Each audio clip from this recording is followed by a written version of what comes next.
I did find some of the container and balcony gardens at Chelsea this year really quite inspirational.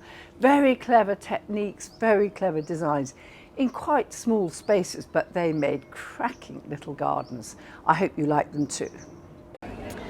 Sarah, I love this garden that you've designed with Monica Greenhouse. And I just think what I love about it is the balcony gardens are usually high-tech and very modern. And you really brought the countryside in by having this cut and laid hedge. So tell me a bit about your whole thing about it. Well, I'm quite interested in gardening for biodiversity. As is the most of us now. Yeah. Yeah. And I was interested in hedgerows because they are a fantastic wildlife corridor. And I would like the idea of someone who lived in a city apartment, who loves the countryside, and they wanted to bring that element in and bring in biodiversity into the urban environment. And they get home from a busy day at work, just want to go out in their balcony, sit, feel calm, and feel enclosed in green. And that's where the idea came from. I think it's really lovely, and what worried me when I saw it on Thursday was whether they'll mark you down, because people like to see these gardens and this lovely screen is blocking them, but you have left a little vignette at the end where they can peep through. But can we just talk about the cut and laid hedge, because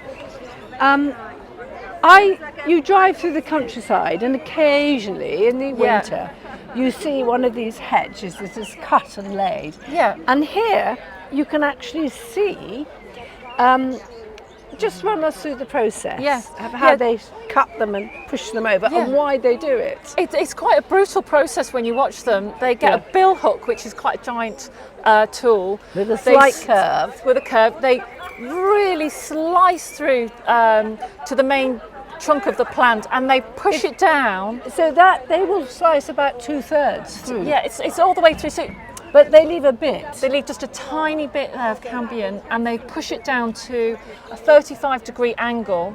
So it's like that, push right as down, you can see. Like that, and then it's all pushed into each other, and there are different styles based on so this is area. This is in the style of the West Midlands style.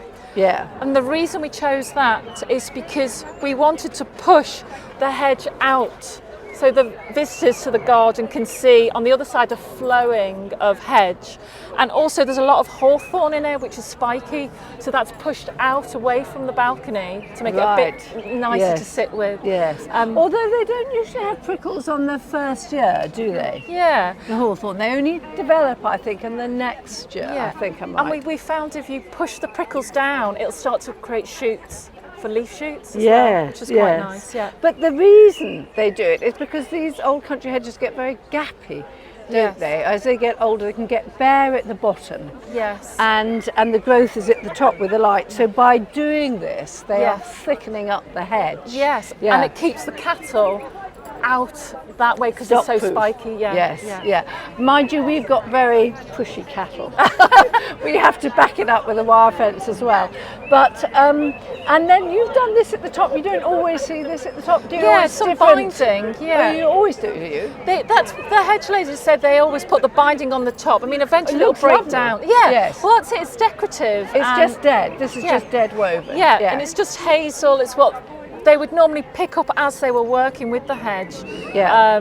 Hazel or something similar like that. Yeah. And then they push these through into the hedge to thicken it again. Yeah. And the king is very keen on this, doesn't he? He has hedge laying at Highgrove all the time. Yeah. It's a craft, that's right. And it's a shame. But I'm always slightly disappointed because when I drive through in the winter and you see these wonderful hedges that look like sculpture. Yeah. And then a few months later, it all grows. And you wouldn't know it had been done. But it is a strong hedge. Yeah. Lovely. We had one question on Gardener's Question Time, and they had a mature beech. And I think from memory, they were like trunks like this. Yeah. And they said the hedges come really gappy. Do you think it will work if we try and cut and lay it at that size? So we didn't put beech in because we know it would go big. But my answer was, because they used to coppice plants in the olden days, didn't they? Used to grow oaks and beech and ashes, and they used to cut them for wood when they were quite big trees to keep them manageable. So I think they would still have I think you'd need a weightlifter to control the timber and everything. With the beach, yeah. But I think they would shoot. Yeah. Do you or not? Yeah, I do. And also they will leave trees where the hedge layer will select a tree to become a tree in the hedge. Yes. So you have that lovely hedge and tree standards. Yeah. Yes, it's nice. I think this is charming. Thank you. I hope they don't mark you down because you can't see. And I love your little touches. Thank The you. thing over the top, your gutter. Yes, yeah. Into your little water feature. Yeah. It's perfect. Thank Who you. Who wouldn't want to live on a balcony? Oh, thank you so Well much. done. Thank you. I'm with Kate and Susie, and I am amazed at the calibre of these smaller designs, the container gardens, the balcony gardens. They have just really come into their own. And I think what really impressed me about yours and everyone else as you walk along is you've pushed the boat out. Sorry for the pun. Oh, yes. This is a houseboat, and you've gone up above. And I always think that when you have designs, when you've got stuff at eye level, you notice it. And when it's above, you don't so much. But here, you do. Yeah. Well done. It's amazing. It's triumph. Thank you very much. We really wanted to have the kitchen garden Yes. and the edibles that people would have on their houseboats, and Kate does on her own up there, and actually the space is so limited, although you can do edimentals. We really wanted the kitchen garden, so going up we're still within the space of the balcony, but have created a whole new garden above. It's given me inspiration because we have had several questions on Gardener's Question Time from people who live on houseboats and what can they grow. And it is a growing population, aren't you? Definitely, Yes, yeah. I worked with someone who lived on a houseboat and he had polythene above his bed. This was maybe 40, 50 years ago. Because in the morning it was so damp. And when you touched it, you got soaked like a shower. Oh, like being in a tent. Yeah, but now I imagine houseboats aren't like that, are they? Well, Because I of mean, humidifiers. No, You've no. lived on one for 10 years. I've got air conditioning on mine because I had dogs. Sadly, they're no longer with us. But so because it gets so hot, mine's southwest facing, Yes. as this is, so it gets really, really hot. But is it damp? Is it humid? Very humid? Your humidity levels would be what? Yeah, like a I tropical suppose gem- they are. They are Yeah. slightly humid. But I've got a log burner and everything, so I do. But outside, yes, you do notice it, and you get the nice smells of the river occasionally. And for plants, humidity is wonderful. Yeah, isn't it? absolutely.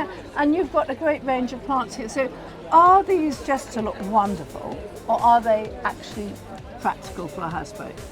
Well, we've got a mix. We really wanted the container to be quite naturalistic planting to You're echo. talking about the lovely metal trough along Yes, the the front. metal cattle So trough. that's a cattle trough? It's a cattle trough out Yes. of my garden. Right. The spent tulips were pulled out, and it came here to its debut at Chelsea. Yeah. But we wanted to echo the sort of naturalistic riverbank planting. So there's a mix of edimentals in there. So we've got to mimic the cow parsley, we've used caraway and chervil. And we've got fennel in there, yeah, I see it, and we've yes. got thyme and strawberries. So there's lots of edibles in there, but then there's also the ornamentals with the flourish, and we've got some aridron in there, and geums and aquiledias, and in fact we just wanted to have that pop of colour. But the geums are very, I think, sort of evoke the buttercups that are coming up in the shape of them, and so the idea was that we wanted weeping, contorted and trailing. So the weeping with the Camellia sinensis is the idea of that sort of riverbank flopping over the I edge. didn't realise that's a Camellia sinensis, Yes, a tea plant. tea plant. So our trees. I've never been able to grow one like that. Well, I've had it for quite a while, and it's been there. It bloomed its socks off for about 4 months over the winter period. Yes. The bees in the spring were just all over it, and they like a little bit of shade and protection, good drainage.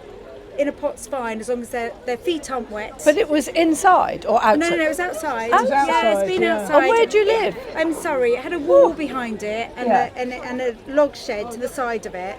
And it's been, and in fact I spoke to Thea, who is from the nursery that I got it from, Yeah. and she's been putting it into a lot of gardens as her camellia of choice because it's actually really stoic and been pretty good. So They do grow them in Scotland. They've got wall gardens Yeah, growing green tea yeah. in Scotland, haven't they? But that is a funny microclimate is yes, in it the is west a bit odd, side. isn't it? Yeah, I and then think, we've obviously got the crab apple, the malus, which again Great is edible, pollinators. pollinators, and you can eat the crab apples and pickle them and everything, chutneys.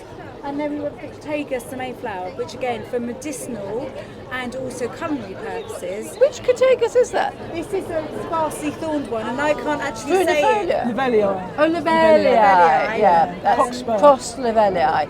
Yeah, it's a wonderful And one, it's, isn't it? and Yeah. it's such a name spike and such a beautiful shape. Kate sort of found the tree and went, "This is the one. It's coming to town." It was absolutely covered in buds. I think it shed a few of them, and I don't know if that's because it's a bit stressed. It's a late maybe. flower, isn't Yeah. it? That one. But They it's a work. late flower, They yeah. work up well when you lightly shape them. You can have them really au naturel, or you can Yes. lightly shape them, and they're Yeah. really great Yeah. for some jobs. So everything we wanted to have some sort of feedback to sort of the edimental and practical Yes. use of those. I like your little insect thing below the water. The irises are beautiful. What else are Yeah, they? they're beautiful. They're paprikash.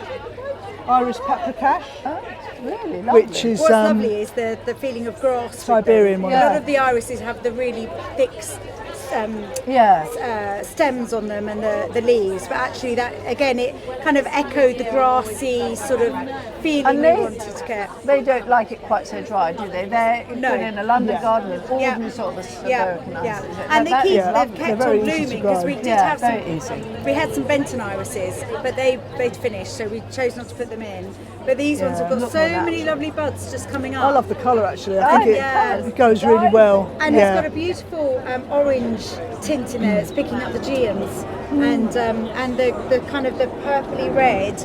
In this fabric here, we've got this sort of lovely red colour that's coming through, and it's picking up those colours from the planting. And the green egg. Oh my Green God. egg, we'd be so lucky. This living on a houseboat, the romantic idyll.